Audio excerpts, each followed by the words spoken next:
That's why I asked in the very beginning if we're coming across or not, because if we're not, let us know. We would like everyone to hear what we're talking about. Margy and I are citizens of the American Constitution. We have a group that's been active for some time in the state of New Mexico.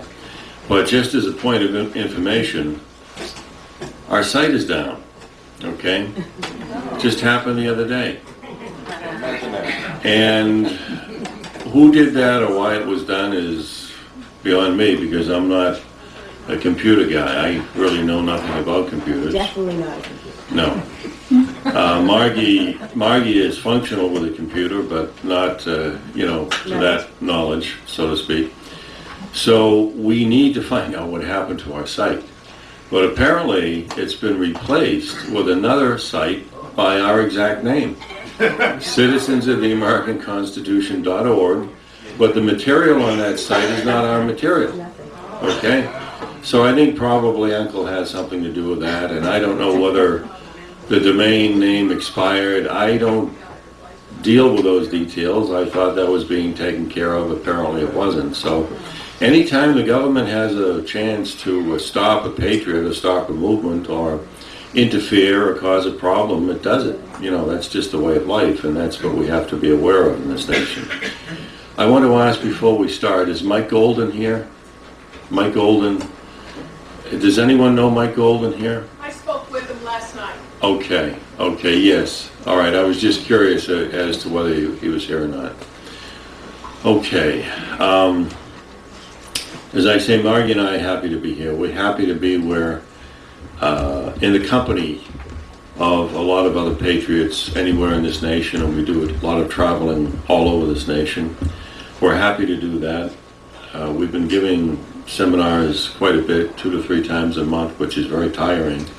But it's interesting, and it's really informative for us to realize that there are American patriots out there in this nation who are willing to step forward. And like Zeke said, you're going to be tested, okay?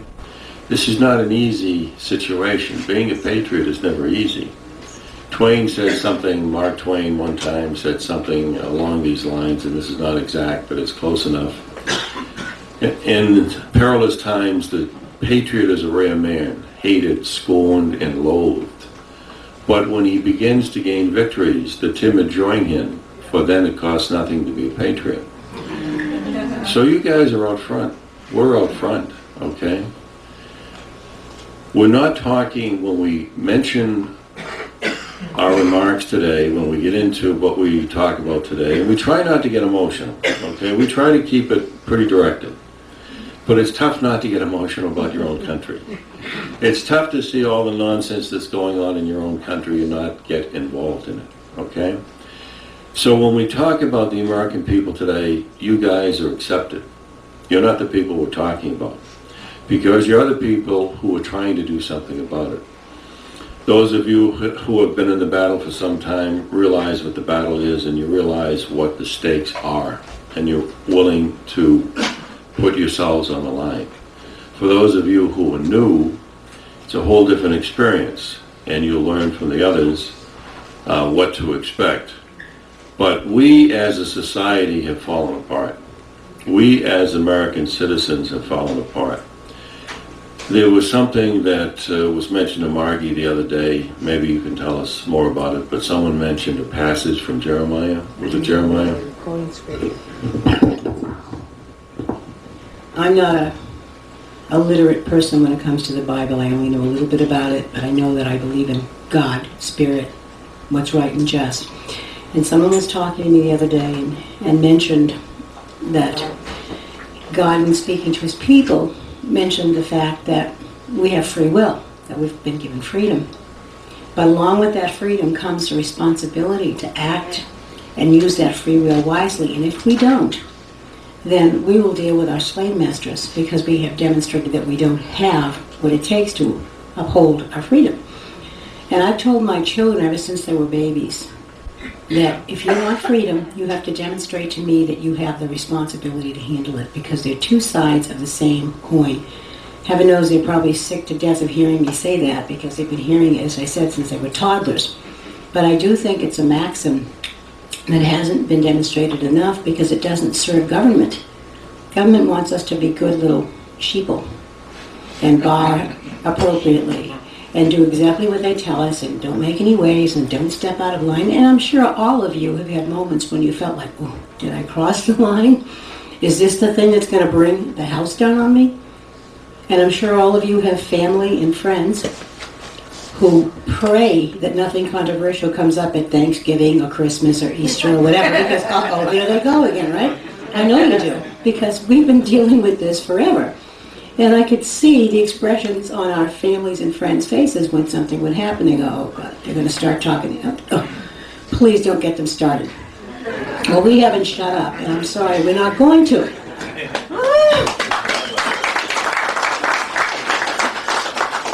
You see, I tell people this all the time, that for me, quitting is not an option.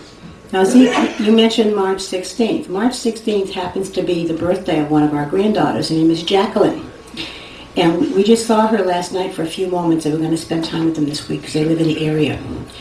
She made her Grammy a Valentine. She goes to a lovely Christian school. And it says, I love you. Hugs and kisses to Grammy and Jack from Jackie. And there's a quotation from Isaiah. No eye has seen, no ear has heard, no mind has known what God has prepared for those who love him. This is an act of love, what we do. This is an act of love for God and for what's right and just in the world. And I don't care what kind of God figure you think of or pray to or don't. There's some kind of collective that's much bigger than all of us, that is calling to all of us right now, that is demanding that we stand up in honor, that we speak the truth, and that we demand that our so-called public servants get the message or get out. We don't have any choices. We have to change things, because if we don't, we're all going to be slaves. And I can't bear to think of these beautiful kids being slaves because their grandmother was too busy. And that's what I want to say on that. Go back. We all bear responsibility, and we bear an individual and collective responsibility. And if we were to take a look at reality, to take a look at the truth, which is exactly what government does not want you to do, because if you know the truth, if you know reality, you're dangerous. Why? Because you can deal with it. You can do something about it. But if you deal with a perceived reality and a perceived truth, and a contrived society, which is exactly what has been created for you, you can't really do much about it because you don't know anything about it, okay? So we have to remain with truth, we have to remain with reality, and we have to get it effective as we possibly can. But as a nation, we haven't done that. What have we done? Well, we fought the wars. We paid the taxes. We've obeyed the laws, rules, and regulations. We have been the best supporter of evil that any society can ever be.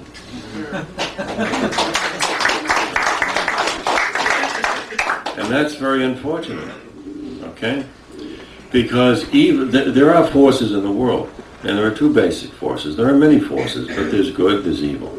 Okay, to get it into real base terms, simple terms. And Margy and I like to go simple. We don't complicate it. As you guys know, if you've read our material, if you've seen our work, we get as simple and as constitutional, as direct as you possibly can.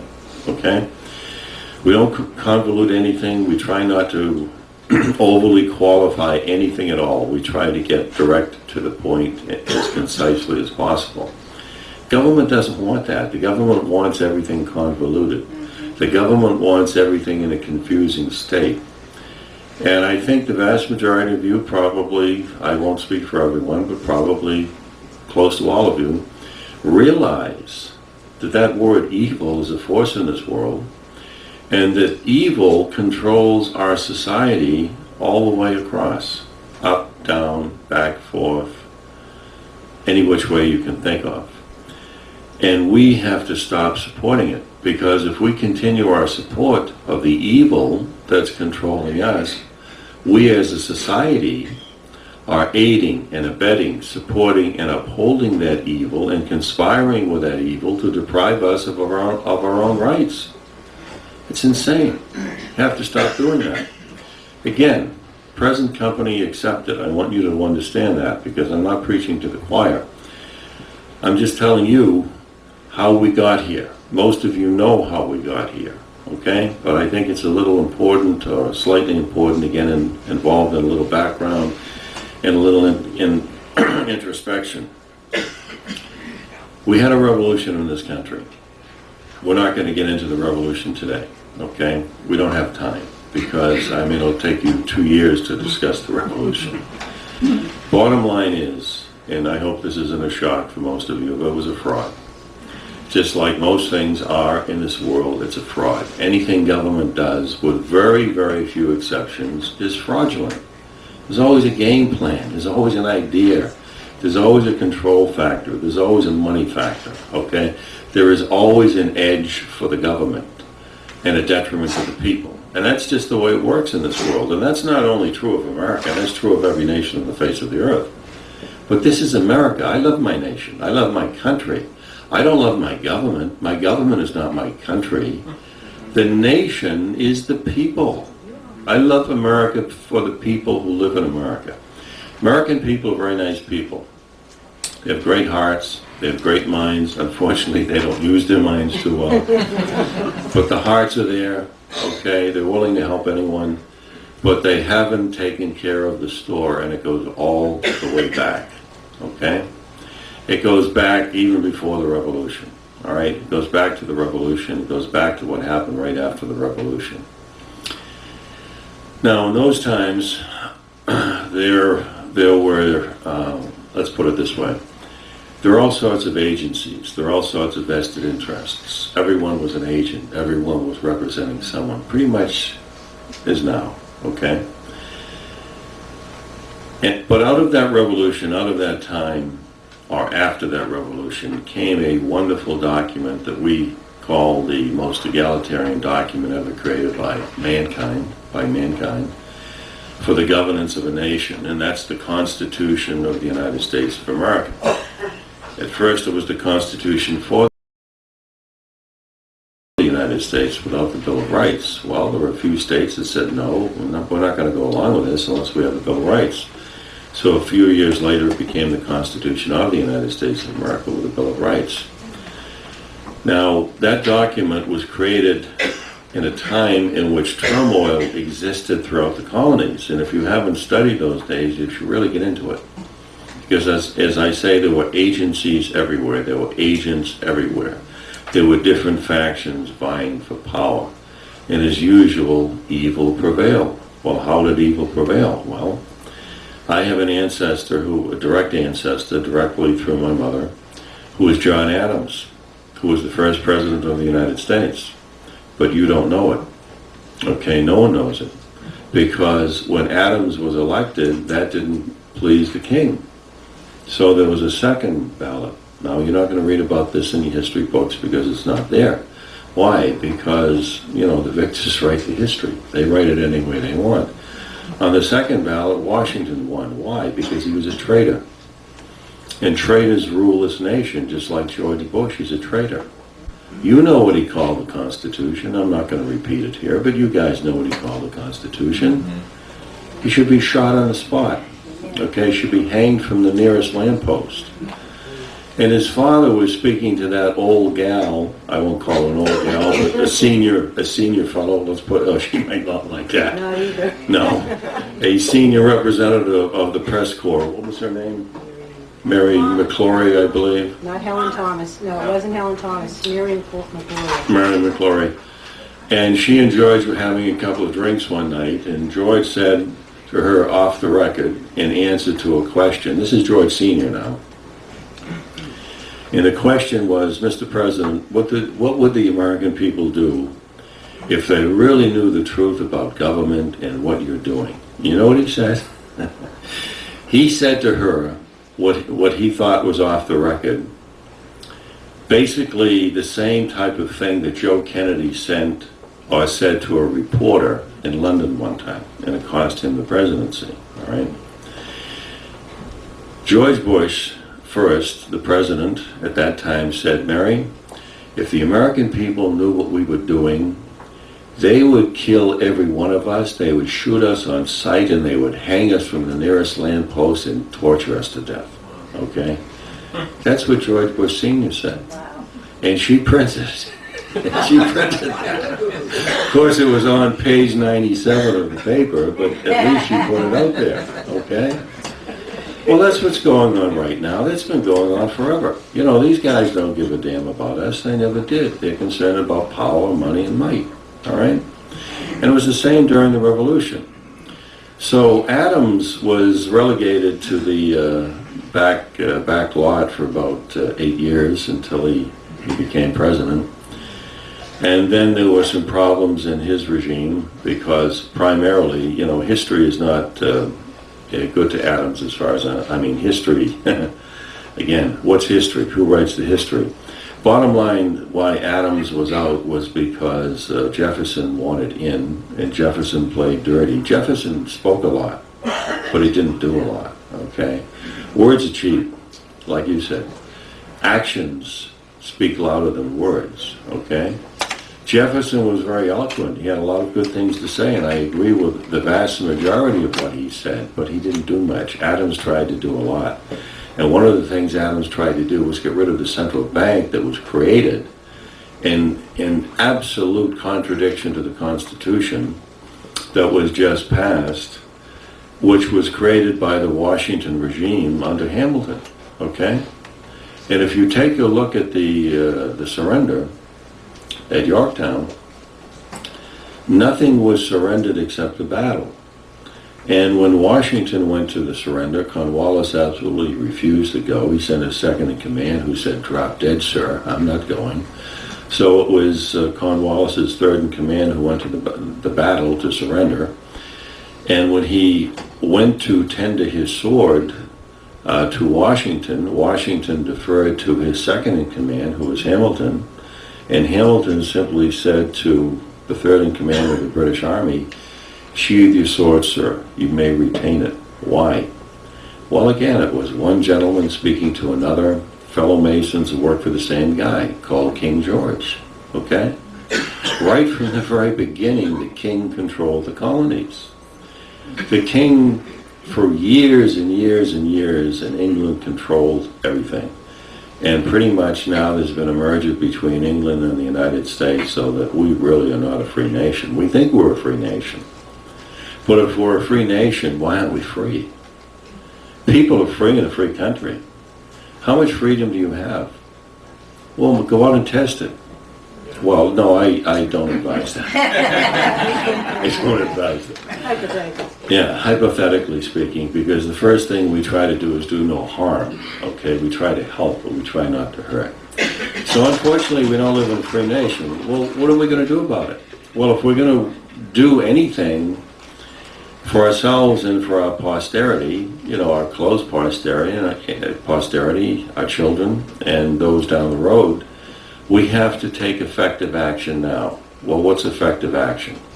Margy and I, as most of you know who know our work, are strictly, narrowly focused constitutionalists. We don't deal with anything else unless we absolutely have to. We don't deal with laws, rules, regulations, procedures, requirements, case law, unless we have to. And when we deal with that in such a way that that aspect, that case law, that procedure, that statute emphasizes our constitutional position and our lawful position and the Constitution itself, specifically the Bill of Rights. Because, as you know, actions can be constitutional, but totally devoid of any due process of law or any justice because they're not specific to the Bill of Rights, okay? So we have to be a little more aware as a society and a little more involved. And unfortunately, from the very beginning, the Americans were not aware, they were not involved, they trusted a lot, they went through a revolution, but remember that revolution was fought by basically a little more than 1% of the people. there was a support base of around 2.5 to 3%, but the actual revolution, the revolutionaries, the ones who were on the field, were a little more than 1%, okay? And when a lot of those revolutionaries returned home, their wives were dead. They had been raped or tortured by the British forces. Their farms were burned, or some banker owned it, okay? The guy's out fighting a revolution for 2, 3, 4 years, comes home to nothing. Did the government help him? Absolutely not, okay? As a matter of fact, under Washington, he basically declared war on segments of the American people and attacked them, okay? Now, the history books have been kind to Washington, but he's not a good guy. And we have to realize that the guys then and the guys now are the same caliber of guy, all right? In those days, we had some people who spoke out and were a little different, but not that many, okay? So let's not hold them in great esteem. They were just men. They made mistakes. But we had some men in that group that I think were divinely inspired, who prevailed, and at least who created a document that gave the American people the possibility of controlling their own destiny, because that document put the governance of the nation in your hands, our hands, okay? But we haven't lived up to it. Now, after roughly, let's say, 25 to 40 years after the revolution, and 40 is a stretch, but that's about the outside, there was a semblance of a constitutional republic, okay? But we really never had a constitutional republic. And basically 40 years down the road, people just kind of gave up and they rolled over and they got into money, they get into power, they get into possessions, they get into me, and screw you. Well, that's not how you build a society. If we're all brothers and sisters, we have to work as brothers and sisters. We have to help each other. We have to work together. We have to work for common purpose. But America very early forgot common purpose. It became all individual. There's nothing wrong with working for individual aim, but at the same time, you have a common aim for a common purpose. We seem to have forgotten that. So if you take a look at your parents, whom I'm sure many of you loved, your grandparents, your great-great-grandparents, they didn't question what happened in our society. Yeah, with rare exceptions. There's always an exception to the rule, always, okay? But in great numbers, the vast majority of Americans did not question. They did not comment. They did not challenge. They simply accepted. As I said before, they fought the wars, they paid the taxes, they obeyed the laws, with very, very few who ever questioned. And the few who were questioned were ridiculed, or shot, or put in jail, okay? They were done away with. So from the very inception of our nation, we have had problems. The problems just didn't arise 30 years ago or 40 years ago. They've been with us for a long time. And there was a story that was kind of interesting to me. This happened in 1950, 57. So 57 years ago, a long time. God, that's amazing to think of that. Yeah, there was a fellow by the name of John Swinton. Maybe some of you have heard of him. He was the editor of the New York Times in 1949, 1950. And John Swinton was asked to speak at the Free Press Club. He was asked to be the keynote speaker. John said, "Sure, I'll go." Well, John was in his cups. And when he got up and gave his speech before the entire press club, I think it was in the Waldorf Astoria Hotel, he told the truth. He was fired for it the next day. And basically, his lines, I don't know his exact quotes, but I'll give you the basic idea. He got up and he said, "Ladies and gentlemen, I'm honored to speak at the American Free Press Club. But let's take a look at reality, folks.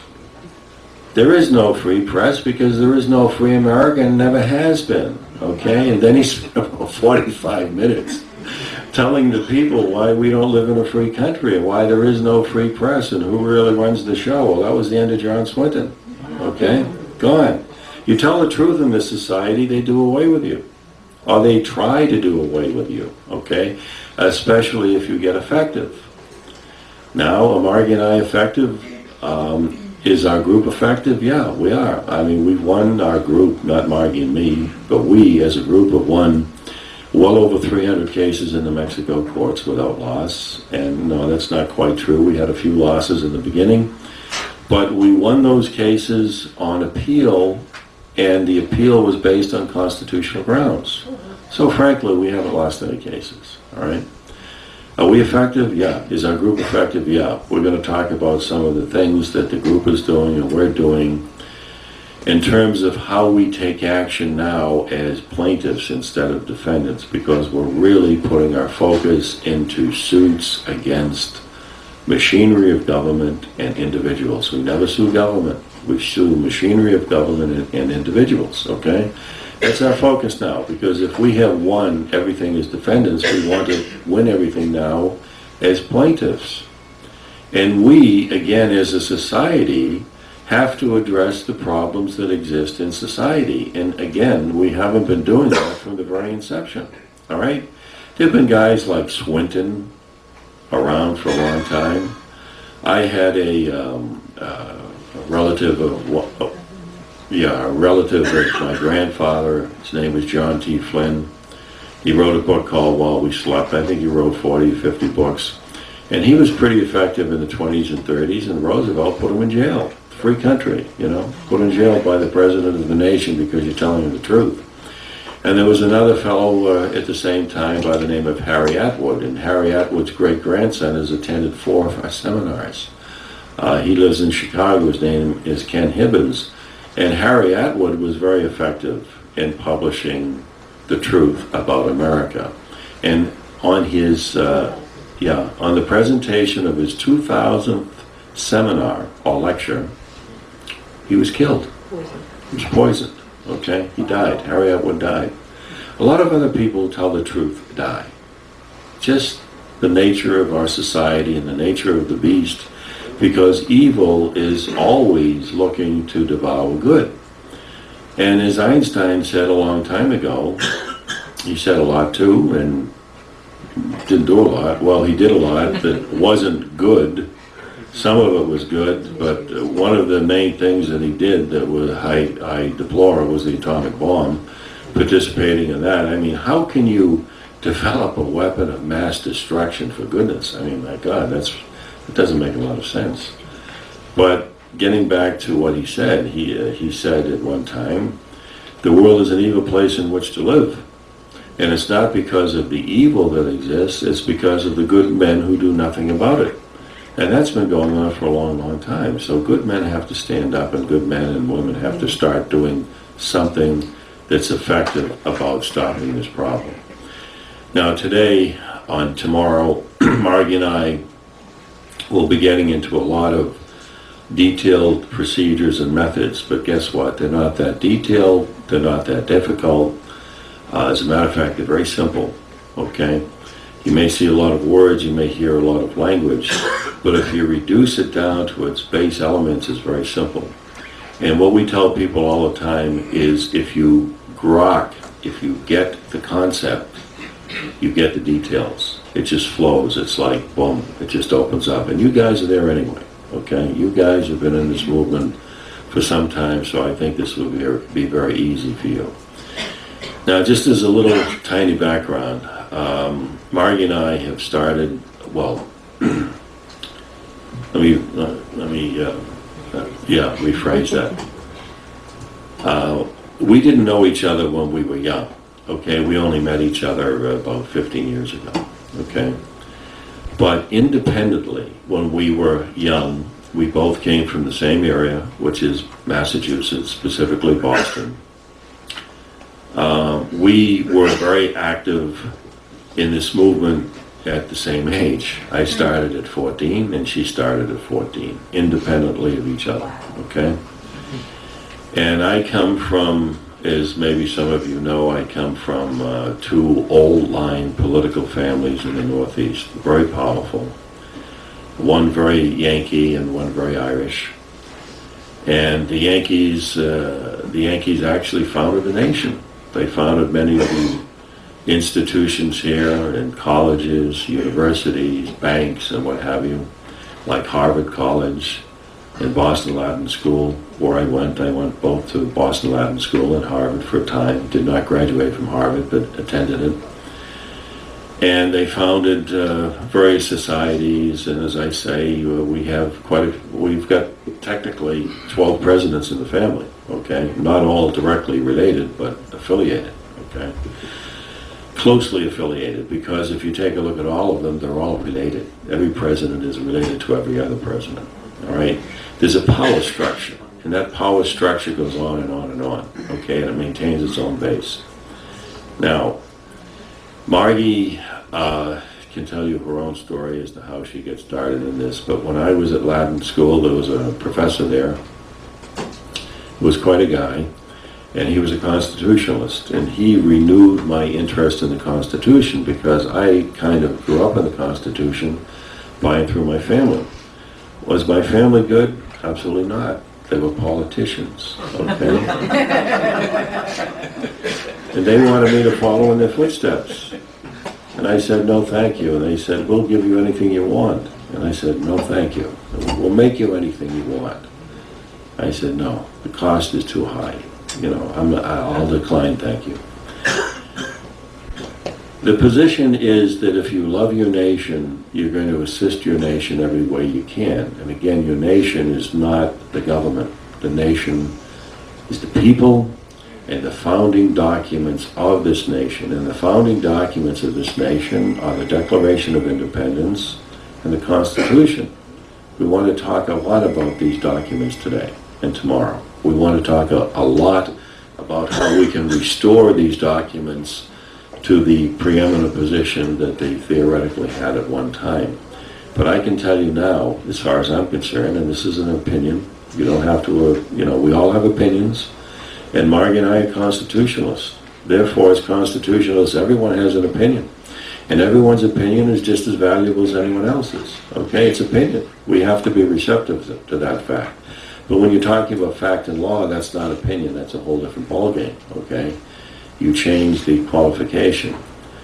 But as far as we're concerned, the American people have to be much more involved in what's going on in a day-to-day position, okay? And unfortunately, they're not. So when Margy was young, she got involved in some things that made her turn her head to the Constitution, and so did I. As I said, I was brought up in the family. I understood the political ramifications. I understood power from a very early age. I understood money from a very early age, and what power and money can do, all right? And they don't do a lot of good. They do a lot of harm.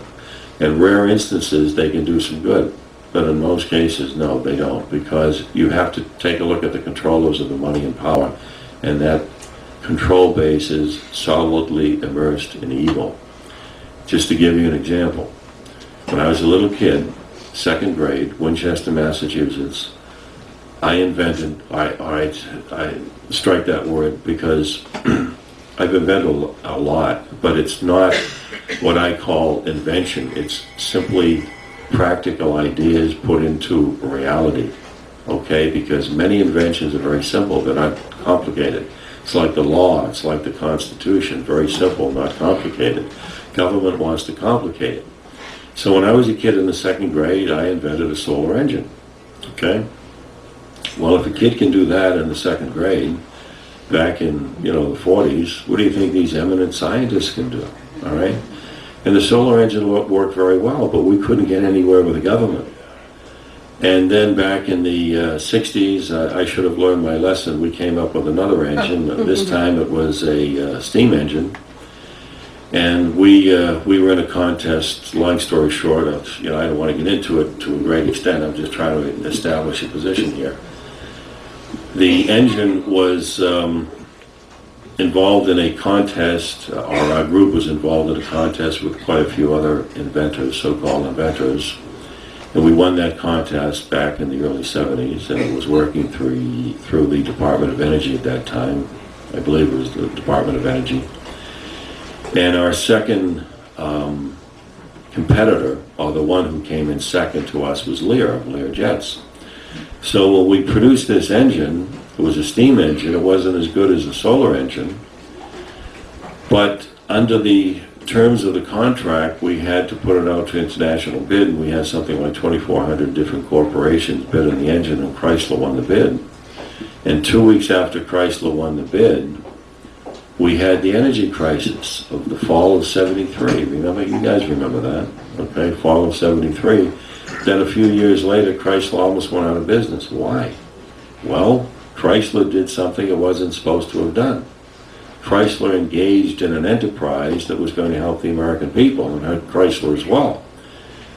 And that's a no-no. So anytime you do anything that's a no-no for the government, or anytime you do anything in which the government does not control and gain and receive, it's going to stop you as much as it possibly can. Okay? Well, the government stopped us. 2 weeks later, government came in and basically seized all our assets, seized the engine. Some of my partners disappeared at that time. I've never seen them since, and no one else has either, because we didn't use any oil in the engine. Okay, we used a kerosene fuel. We got 100% burn. Okay, we got something like 2,000 miles a gallon of kerosene, and we got something like 40 miles a gallon with distilled water. Okay, well, there's no money in that. There's no control in that. I mean, we were trying to do this to help the country. We're going to become extremely wealthy too, but at the same time, it was to help the country. Now, how many people have done this throughout history? You go back to the 1870s and look at Nikola Tesla. Okay, one of the most ingenious guys who ever lived upon this planet. Thousands of ideas, thousands of patents, and look what happened to him. Look what happened to Jesus 2,000 years ago. Look what happened to Joan of Arc. Look what happens to anyone who tells the truth. Socrates. I mean, you can go on and on and on and on. All right? Evil rules the roost to such an extent that we have to stop evil. So when Margy and I were pretty young, we said, okay, we're going to take a look at this and we're going to see what we can do. And basically since 1954, I've been involved in this movement off and on, off and on. Sometimes very heavily on, sometimes very heavily off. Why? Well, society changes, groups change. Now, we could have infiltrators in this group. We could have government agents in this group. Are there any government agents in this group? If so, please identify yourself. If there are any government agents, please identify yourself. Could you define government agent, please? The enemy.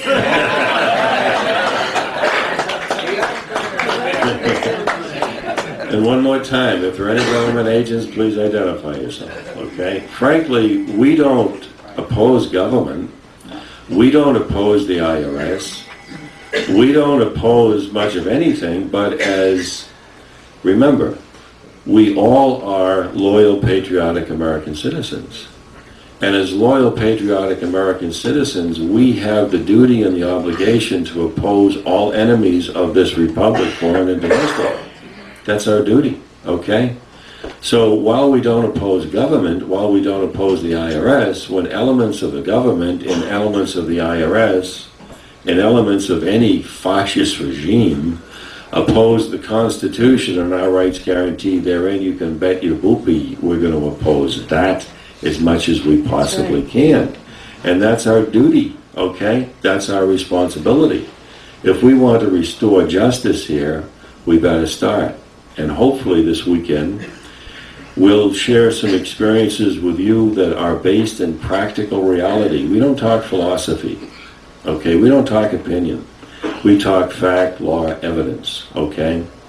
And the only philosophical position you will hear is a philosophical position based upon the unfortunate nature of this nation because the people have not followed through, okay? And the why is well known. People get involved in society, they get involved in their own little niches, they get involved in their businesses, they get involved in their enterprise, and they forget the goal. Evil never forgets its goal, okay? If we are going to oppose evil, we have to be as diligent as evil has been. And I think there's a growing feeling in this country right now, everywhere, because we go everywhere, that the Constitution has gained a resurgence and a tremendous amount of respect or rediscovery for many people. Because frankly, without this Constitution, we would have gone into a slave state, a more advanced slave state, probably more than 100 years ago. Okay? Constitution is the only thing that's separating us from total tyranny right now. And we have to do what we can to restore it. And with that, Margy.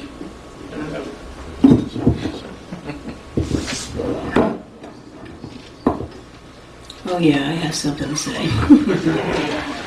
You might know. People sometimes say that it surprises them that somebody that's not tall of stature like myself has as much to say as I do. And I have gone toe-to-toe with some really heavy-hitting entities, so to speak. But I do so, I believe, coming from a place of truth. A little background about me. I don't have any political folks in my family, no ex-presidents that I know of anyway. And I have a very interesting family background because I had two sets of parents. My biological parents were not married. It was World War II. And my dad was in the Merchant Marines, and my mom was a maid, and they met and fell in love. They were intending to be married. His ship was shipped out, and it was sunk, and he died.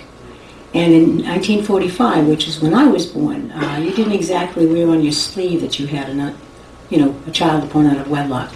So I was adopted when I was 20 months. I lived in a foster home when I was a little kid, baby. And I went to a couple who were in their mid-30s and really wanted a child. They were from middle-class America, working-class people, Italian-American extraction, and very proud to be Americans. And my father had a great love and respect for the Constitution. Now, we lived in the Boston area. So as a little girl, my dad would take me into Boston, and we would go to the church where Paul Revere hung the lantern. We would walk the Freedom Trail. We would go to the public garden, ride on the swan boats, and we'd see the statues. And he'd tell me about this one and that one and so forth. And he always said to me, God has given you a lot of gifts, Margy, a lot of gifts. And it's up to you to use those gifts the way God would want you to. And that's between you and God. And he always said to me as a little girl, never take a back seat to anybody. But never think you're better than someone else either, because in the eyes of God, we're all equal. And I took him seriously. And he used to say to me, you take people one at a time. Because if you make a judgment about a whole group of people based on one person's actions, you're going to make a mistake. You take people one at a time, and you look them in the eye when you talk to them. And if you believe in your heart and your soul that you're right about something, then you stick to it and you go for it. But if you know you're wrong, you own up to it, you apologize, and you move on. Because what you want is the truth. It's not important to be right, but it is important to be telling the truth. So these are things that kind of, were imbued in me from the time I was, 2. Well, I was very fortunate that God did give me a lot of gifts. And one of those things was a pretty good mind. And I was a very outspoken and precocious little girl, as you might imagine. And I when I saw something wrong, I couldn't help myself. I'd say, but teacher, that's not fair. And quiet, Margaret. And eventually I'd get heard, and I learned that it's the time when you know something's wrong, that's your time to press. It doesn't mean you have to be rude or obnoxious about it, but you have to have courage. And you have to stick to it until somebody listens, which is what we're all trying to do here. Stick to it till somebody listens. And I believe we have a truth meter in us, and it's ringing. And it's ringing louder and louder and louder. And Jack mentioned that we both started in our public aspects of this when we were 14, and that's true. I was 14 years old, I was a freshman in high school, and I was at a football game. That was a sort of a cross-community rival between our community, which was Tewksbury, Massachusetts, and another town called Wilmington. And we were standing behind, on the sidelines watching the game, and our team was about to score. And since the other team was really a better team, we were very excited because we were about to tie the game up. And there was a police officer on duty. His name was Walter Jopp. And he had the swagger, if you know what I mean, that police officers have today. He was way ahead of his time. He'd walk around with his stick, the whole bit. And I saw in my dad's eyes that he didn't have a lot of respect for this guy. Now, my dad was an auxiliary policeman in another town, did parade duty, those kind of things, as a civic function. But when we would go to town meeting, because Tewksbury was run by a town meeting system, and I went to town meeting from the time I was 10, so I could learn how people operate in a government of sorts. And this cop was always there kind of intimidating people if bills were coming up, and some people were afraid to vote against the police or the fire department because they might not show up if you needed them. My dad would be the first one to stand up, and I thought, good for you. So here we are at this football one day, and I'm with 4 or 5 girlfriends, and he comes over and announces to us in a very booming voice that we have to get back behind that line. And we said, we're not in front of the line. He said, get back behind the line. So we made a great show of stepping back. Well, he came by again, and he said the same thing to us. And I said to him politely, I said, we're not standing in front of the line, officer, we're behind the line. He said, don't sass me. And I said, I didn't sass you. He said, I told you not to sass me. I said, I didn't sass you. And he grabbed me by the shoulders, and he shoved me backwards.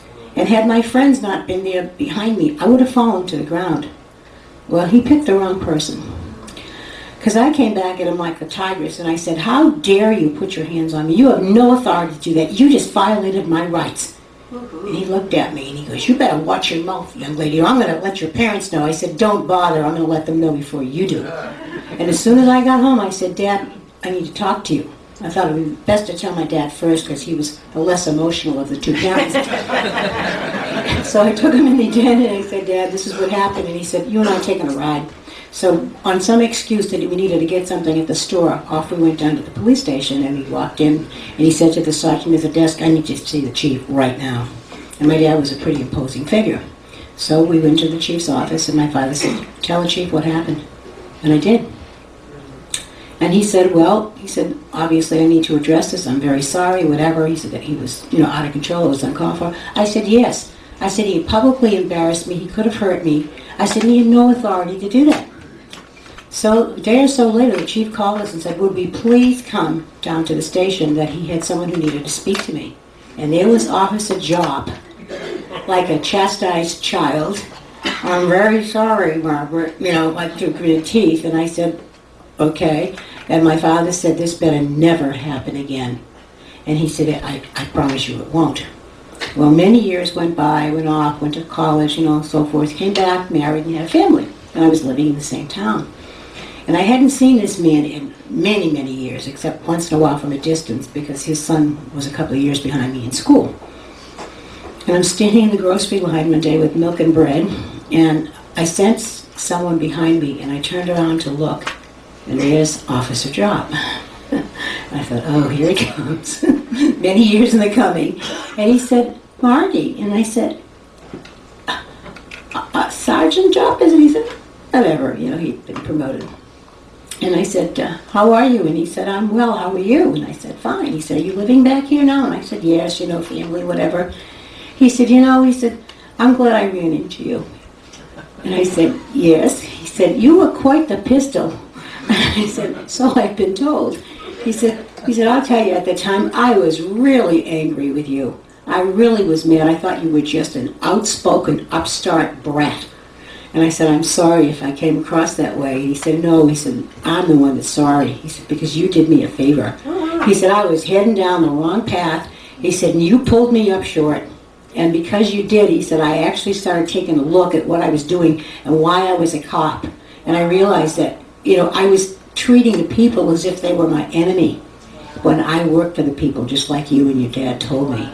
And I said, thank you for saying that. He said, thank you for having the courage to stand up to me when you were just a little kid. And that's a true story. And I tell it because this is what launched me publicly. But as I said, I had wonderful teachers. And one of my teachers was a guy named Leo Montebello, a real character.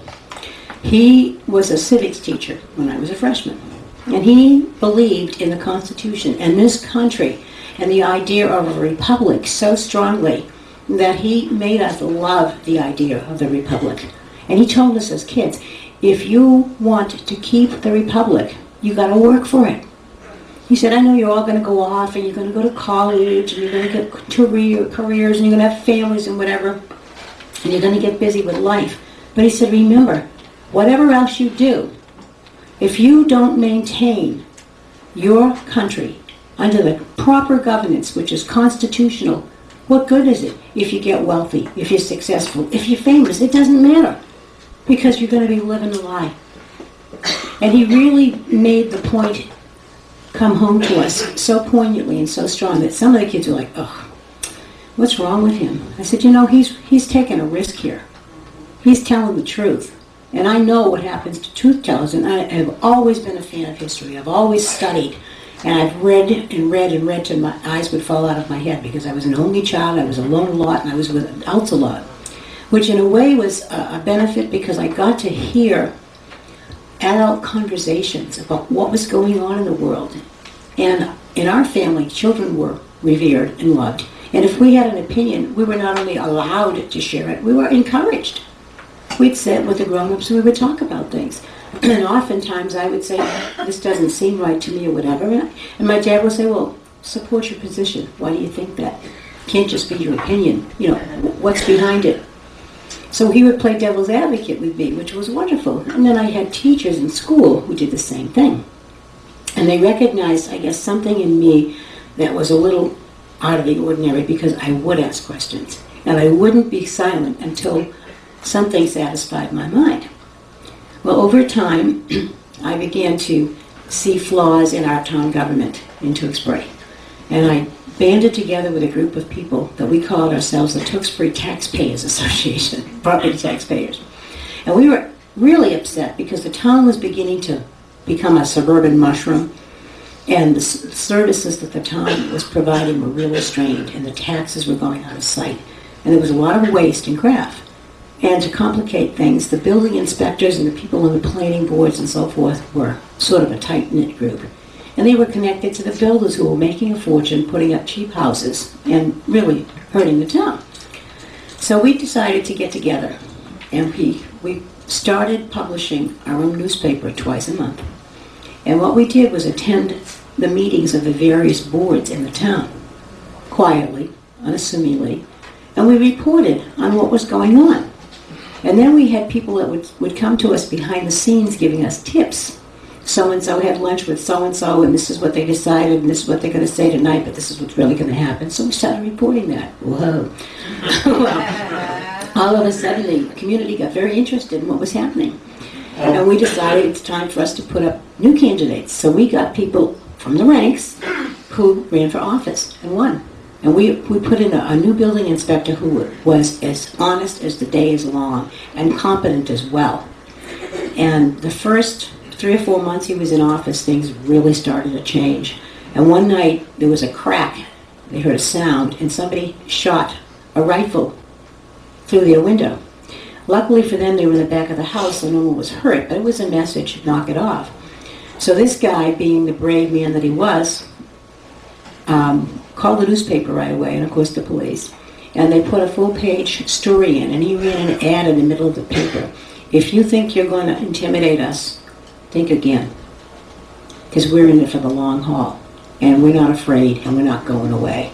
Well, within 4 years' time, we replaced just about everyone on the Board of Selectmen who was corrupt and changed the entire system. Wow. Because we wouldn't give up. There was a group of us, I'd say we had probably 15 or 20 in the group, but there were maybe 5 or 6 of us that did the hardcore work. And I tell this story because I honestly believe in grassroots government. I think it's the only way to make real change. Who has more of an interest in your community than you do? Who has more of an interest in your children or your grandchildren than you do? We can't leave it to them. Look what's happened. They federalized the schools, and what's happened to our schools? Gone down the tubes. Truly. I mean, the kids today don't get much of anything. When I was a little girl, my father would take me to the Battle of Lexington and Concord that was reenacted every year on April 19th. And we'd stand there by the bridge, and my father would say, just imagine what it was like for those men. They didn't know what was going to happen when they fired that first shot. They probably were sick to their stomachs, probably wanted to run away. But they stayed, And they did it, and we have a nation today because of it. And he says, and people don't even care anymore. It's heartbreaking. And it is heartbreaking. It's heartbreaking to think that we could be the shining beacon of light. And I don't say that to be competitive. Oh, America is the best at this and that. Although once upon a time when something said made in the United States of America, it meant something. You know, remember those days, guys? Yeah. Buy American, you know. It used to mean something. Now we've exported. No, there's nothing here to buy. Because we allowed, and think about this, we allowed this to happen. Do you remember when GATT was coming up and NAFTA? Well, we've lived in so many states that I had developed somewhat of a rapport with a number of senators and congressmen around the country. So, of course, I had to do my civic duty and write them and call them. There wasn't one entity, not one, out of 6 states that could have an intelligent conversation about either GATT or NAFTA, not one. There was one aide who had a working knowledge, and he said to me, "Are you a lawyer?" And I said, "No." And he said, "Well, how come you know so much about these bills?" I said, "I'm an American. This pertains to my country and our country's future, and I'm very upset because I know what the agenda is, and I want to go on record that I am against it. And I want you to tell Senator so-and-so," and I went across the board. Do you think any one of them responded? Not a single soul. Nothing. It's like, up yours, America. We don't care. We've got ours, and you can just deal with it. And the people of this nation have been asleep for a long time. And we've talked about this before, and I don't want to belabor the point, but I do want to ask you something. I want you to think about what you can do as an individual to change that. Now, we all have a sphere of influence, if you will. In other words, we know a certain number of people, and it depends on your own personal life, social life, family ties, or what have you. But we all have a sphere of influence. Home, family, neighborhood, work, affiliations, associations, whatever. Ask yourself what you can do to just open the door a crack and a little bit of light in to the minds and the hearts and the souls of the people that you know who are completely oblivious or pretend to be. Ask yourself, can we afford to be silent any longer? Remember, silence is acquiescence, and we make a big point of this when we talk about our methods. Silence is acquiescence. If we let something go on and we don't do anything about it, what are we doing? Exactly. We're guilty and complicit in the act, and just as guilty as if we had done it. And we've had this discussion with people, and it's really interesting when you get into a group of people that are gung-ho for, war, and more war, because it's the American way, And I say, gee, it's not exactly a proud history, guys. Look at how we glorify war. Where's the good here? You take the profit out of a war, and it would stop tomorrow. It has nothing to do with fighting for what's right. It has to do with promoting someone else's financial agenda and their agenda in terms of hegemony and controlling the people. But yet, if you say something, you're accused of being unpatriotic. Heard that one before? Or if you don't, agree with the IRS. Now, Jack made a point of saying that we're not against government. No.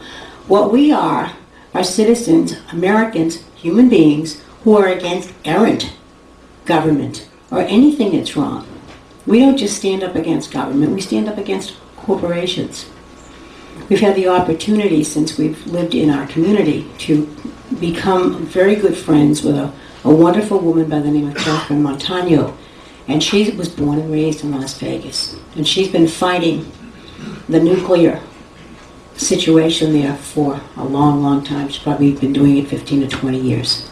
And she's totally sincere. And she met us by and through a circumstance that got us back into the public limelight again. Some of you may know the story, so I won't go into too many details, but what launched us back into public life after we went to New Mexico thinking we were going to retire, the best laid plans, I think God had another plan for us, but we thought we were going to retire, or mostly retire. And we were sort of living a peaceful life, and I'm also a Reiki master. I do energy healing, so I knew I would never retire from that, but from work, and public life, and what have you. I volunteered at a local animal shelter that was called PAWS, or the Animal Support Center. And we were sheltering puppies and shipping them off to be adopted and what have you, and trying to, encourage the community to spay and neuter. We put together low-cost clinics and that kind of thing. Well, the local public shelter was run by a bunch of buffoons who looked at us as competitors, if you can believe this. There was a huge problem with stray dogs, unwanted animals everywhere. And all we were trying to do was help the community. Well, because of some of my outspoken comments, I was under the gun with these guys, and eventually found one day in the mailbox a letter with 13 tickets for unlicensed dogs, too many dogs, and unvaccinated dogs, as if they would know. So I had to go to court, and the judge at the court, a guy by the name of Eddie Trujillo, nice guy, not the brightest bulb, but a nice guy. He's one of the politicos, but he's not as obnoxious as some of them are. And I get before him, and he says, "How do you plead?" And I said, "With all due respect, sir, I make no plea because this court has no jurisdiction over me." And he went, "I have jurisdiction over everything that happens in Las Vegas." And I said, "With all due respect, sir, you do not." And Jack looked over to the corner where the flag was standing with the yellow fringe, and he said, "Especially not with that flag."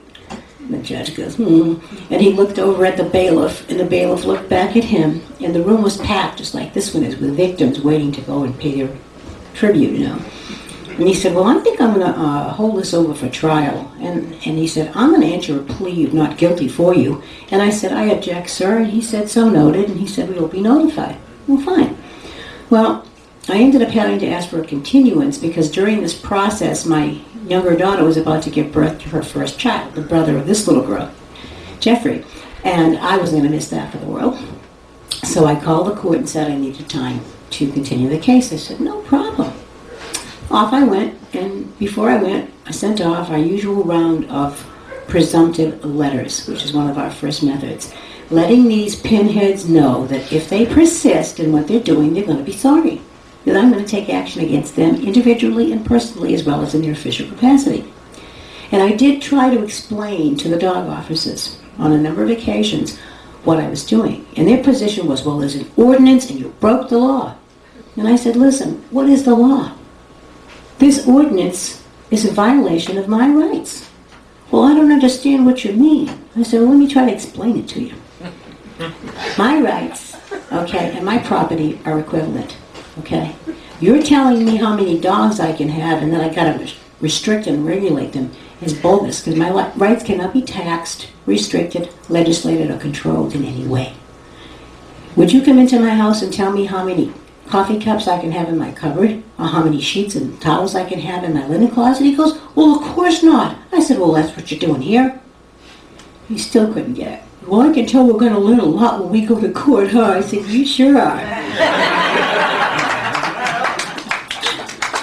Well, there was a city council meeting coming up, and we thought this is a good time to publicize this because it's a rampant problem. A lot of people know about it, but they won't do anything, so let's stir the pot a little bit. So we went to the city council, and I had written a letter which I was going to read, and I did.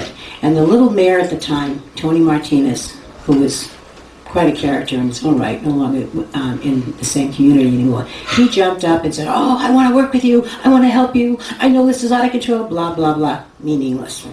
I finished my little statement and I sat down. And Jack was going to speak next.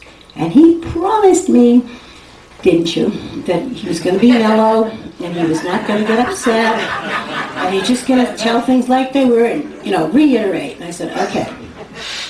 And I foolishly believed him.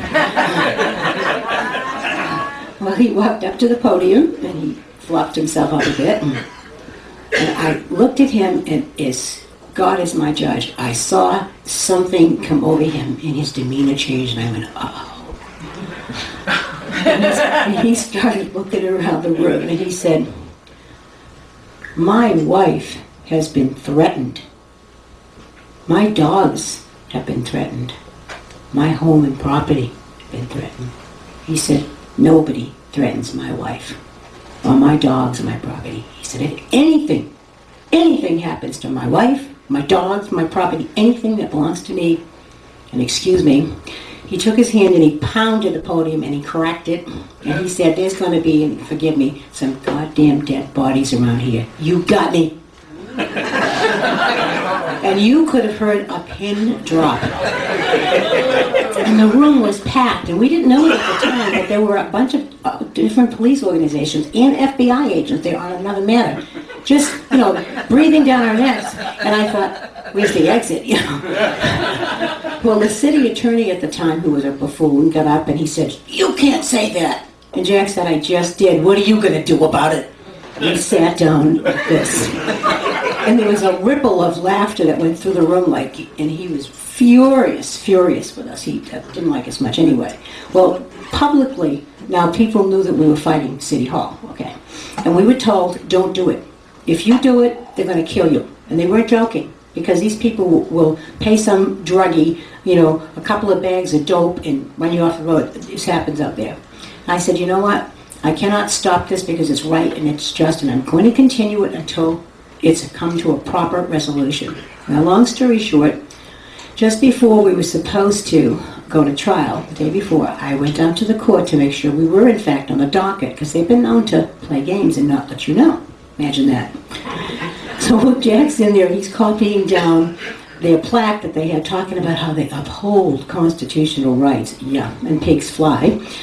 And I'm standing there, and I see the judge walks into the room, and he kind of does a double take, and he said, "Oh, Miss Edwards." And I said, "Yes." He said, "Can I see you for a minute?" I said, "Sure." I said, "I'm just here to make sure that we're definitely on the docket for tomorrow." And he said, "Well, and he's stumbling over his words. I said, "Yes." He said that, "Well, the thing is, the city had 182 days to make this case, and they failed to do so, and so I'm dismissing it, and that's the reason, and that's the only reason." And I said, "Well, wait a minute now." I said, "I was the one that asked for the continuance, so by right, I'm perfectly willing to it." No, that's it. So then I said to him, "Can I have that in writing?" And Jack's like, "Margy, it's okay." And I said, "No, I want it in writing." And he said, "Well, I think the girl made a typo. Could you wait a couple of minutes and I could get it for you?" I said, "Sure."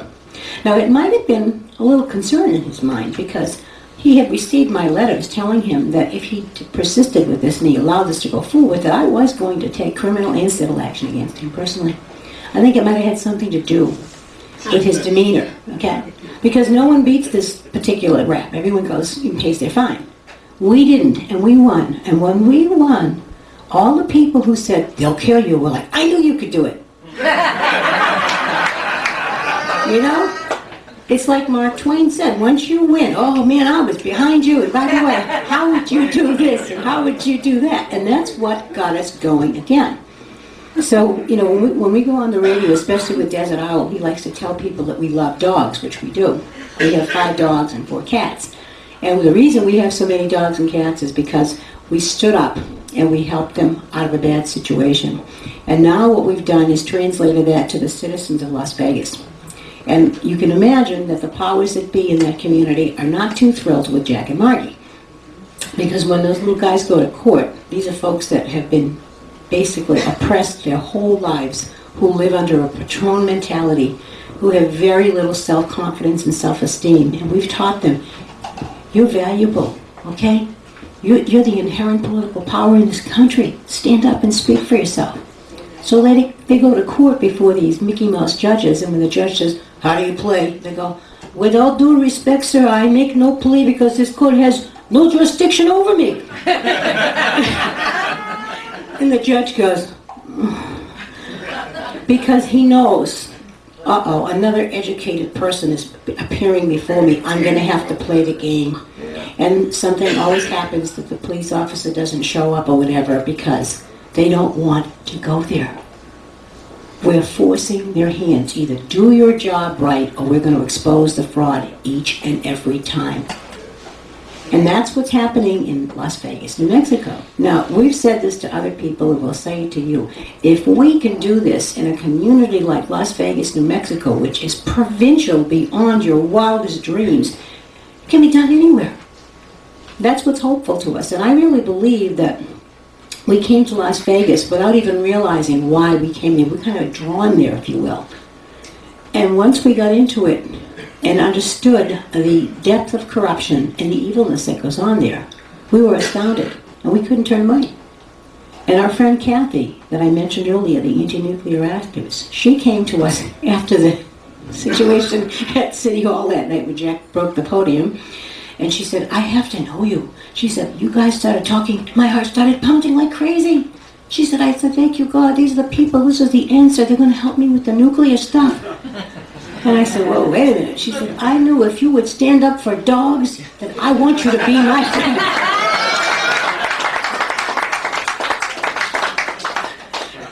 And she has been a wonderful friend to us. And we in turn have tried to be a friend to her. And we've done a lot with her with the environmental movement in New Mexico. And we've had a lot of successes in that movement. Recently, she came to me and asked me to do another letter, which I did do for her, and I have another one that's on the slate as well. Because New Mexico is a nuclear holocaust as far as we're concerned. It's a dumping ground. We have so much garbage in there that it's unbelievable. And a number of years ago, when we had a very bad drought, we may have heard about the fire that took place at Los Alamos National Lab, and it polluted all of us because we're downwinders. We're about 50 miles to the east directly. And all the gardens in our area became radioactive. It's just horrible.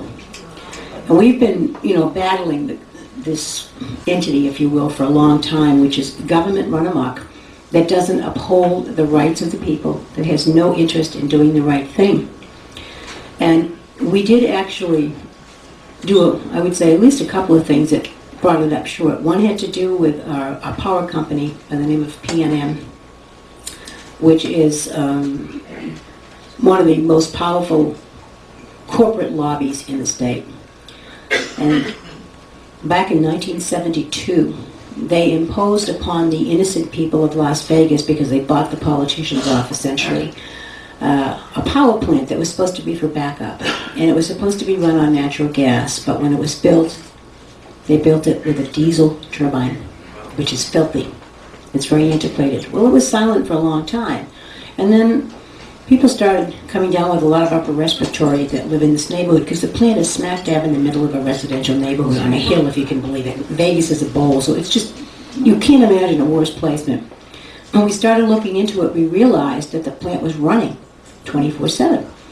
Well, we did some investigation, friends of ours, and they found out that PNM was diverting the power that normally came to Las Vegas to California during that lovely manufactured energy crisis some of you might recall, Enron initiated. So they could sell it at 500% or so profit to you all, because they couldn't make that kind of money with us. And so they were using this horrible antiquated plant. And it was a group of people that had put a committee together and had done a lot of talking, but it hadn't worked, and the city fathers had allowed PNM to do this. So Kathy came to us one day and said, I need your help. And she gave us the lay of the land. She said, there's a committee and there's a meeting coming up, and would you guys talk to them about using the Constitution? And we said, sure. So we ended up having lunch with them that day, and we explained, if you're going to do this, the only way we will work with you is constitutional, because the rest of this administrative stuff doesn't work. It's a dead-end street. It's designed to fool you into thinking you're being effective, and then they'll do what they want anyway. So we talked with them, and they said, well, can we think about it? We said, yeah. By the way, when's the meeting? Tonight. You gotta be kidding me. So we went home, and maybe a couple of hours before the meeting took place, we got a call. We'll do it. So we coached them. Say this, do that. We said we would go and speak to it. Jack wrote an affidavit. And it was a very straightforward affidavit. Simply said, I, so-and-so, member of the Board of Adjustment, because that's who was going to make the decision to either close it down or let it continue, took an oath of office. I work for the people, and I support the people, and this is harmful to their health, so I'm going to vote against it. Or, in the alternative, I took an oath that doesn't mean anything to me. I'm really getting bribed by PNM, whatever. Where's that? So all of us spoke impassioned speeches, and then one of our group members walked up and handed an affidavit to each member of the Board of Adjustment. And they looked at it, and their faces kind of went into shock. And they said, we're going into executive session. Boom. And they all got up, left the dais. So we kind of milled around and talked a little bit and said, I wonder what's going to happen. 10 minutes passed, and they come back into the room, sat down, and unanimously voted to shut the plant down. Unanimously. The first time ever anything like that has happened in Las Vegas, New Mexico. Yeah. It was quite an event. Quite an event. Well, subsequently, we explained to these people, if you want to get the biggest bang for your buck, you have to do another step. You need to go to the city council, who is the governing board, and tell them, this is what happened at this meeting. We expect you to uphold it because we know P&M's going to do an end run. Well, they wanted to be nice, and they just wanted to have meetings, and we're too aggressive. Okay, whatever. So we said, God bless you, you're on your own, we're moving on. A month or so goes by, and Kathy comes to us. You have to help us. I said, Kathy, we did what we could do. She said, Margy, P&M did what you said. They went to the state. Now they want a permit with flying through the EPA, and if they get it, it's going to kill all of us. So I said, well, what do you want us to do? She said, well, I got an appointment for us to go to see the Secretary of the Environment, Pete Majori, in Santa Fe. Will you come? Tonight. I said, when? She said, it was like 3 or 4 days. And I said, I don't know, Kathy. I said, because 2 of the people in this other group who are really kind of nice people but just clueless about how things work didn't want us to go. I said, I don't want to be a source of conflict. I don't want the meeting to get disrupted because of that. She said, no, you have to come because they won't say it like you will. So anyway, we ended up going, and she brought her camera. And the secretary said, I don't think you can do that. And I said, it's a public meeting, isn't it? Do you have something to hide? Oh, okay. Set the camera up. So we did. And Mr. Majori came in, and we knew that he wouldn't sit there too long because he really didn't want to be there. He was, doing this. So the 2 people spoke for maybe 40 minutes or so, and they went through their whole administrative nonsense, and he was like, yeah. And finally, when they were done, he said, well, I'm really glad you ladies came in today, and I really appreciate you're sharing your views with me. But you do understand, though, that if P&M meets all the criteria of the permitting process, I am going to have to go ahead and give them the permit. So I said, excuse me, might I interject a thought? And he said, yes. I said, you are aware that you're talking about administrative law, are you not? And he said, well, yes. And I said, you are aware that administrative law does not supersede the constitutions, particularly the Mexico Constitution, Article 20, Section 21, which says no pollution of air, water, and soil? And he kind of backed up. I said, I'm here to tell you, sir, with all due respect, that if you do go and issue that permit, you leave us no choice but to take action against you personally, civilly and criminally, for your actions of perjuring your oath. And he kind of went. And then Jack made a few more pointed statements. And the meeting adjourned. Of course, when the secretary comes in and said, sir, you have a phone call in a meeting. The usual pre-arrangement. So he left. Well, we decided to go and try to speak to the people in surface water because we drink surface water and we're concerned about the quality. Well, the fellow we needed wasn't there. So we went downstairs to groundwater, had a meeting with them, which scared their boss so bad he wouldn't come in the room. They didn't want us to film either, and I said, well, Pete let us. And they said, the secretary? Yeah. Oh, okay. So we filmed that, too. And we went to lunch and came back to see surface water. We walk in, and the fellow says, he is back, but they would like you to go upstairs and speak to the deputy secretary, please. We said, why? We don't know. That's the message that we got. So we took the elevator up and walked in, spoke to the receptionist, and she said, well, the deputy's not here right now.